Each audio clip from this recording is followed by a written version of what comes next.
Halo semuanya, saya Devi Kartika Putri. Kali ini kita akan membahas mengenai CSR atau tanggung jawab sosial perusahaan. Ada beberapa yang ingin kita bahas di sini. Yang pertama yaitu mengenai urgensi pelaksanaan CSR.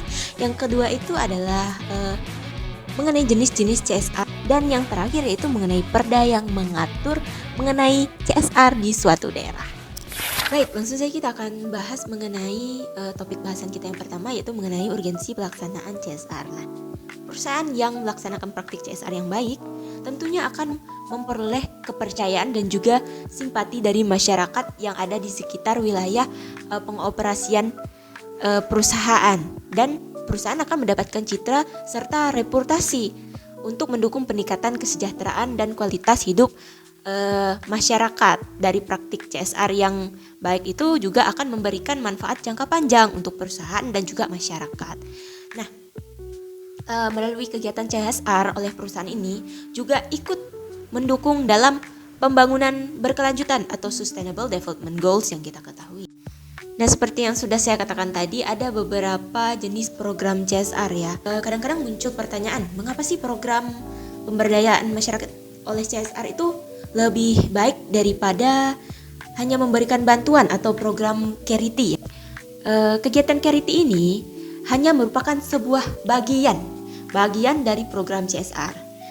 Charity ini merupakan jenis-jenis bantuan yang langsung diberikan oleh perusahaan ke masyarakat dan sifatnya itu jangka pendek. Program charity ini dapat memberikan efek yang panjang yang kurang baik.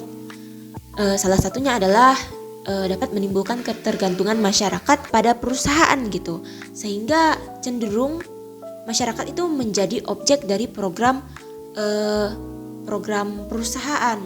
Nah, sedangkan program pemberdayaan masyarakat ini lebih baik karena apa?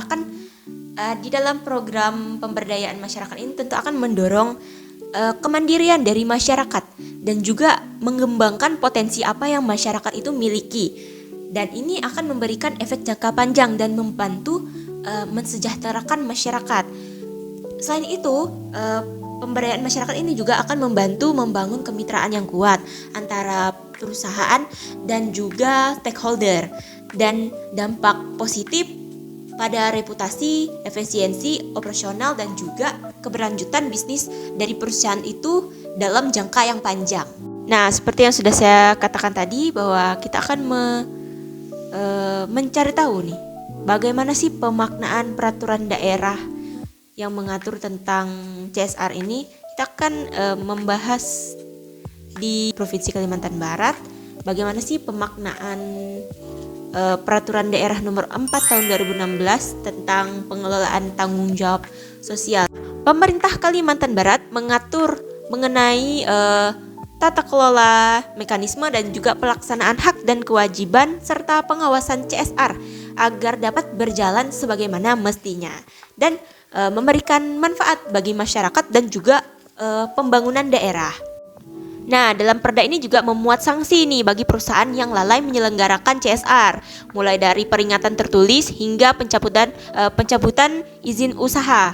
Perda ini juga menunjukkan tanggung jawab sosial CSR itu mendapatkan perhatian yang serius oleh pemerintah Kalimantan Barat dan juga harus dijalankan oleh perusahaan sesuai dengan kebijakan yang diatur dalam peraturan Provinsi Kalimantan Barat nomor 4 tahun 2016 tadi yang membahas mengenai pengelolaan tanggung jawab sosial perusahaan.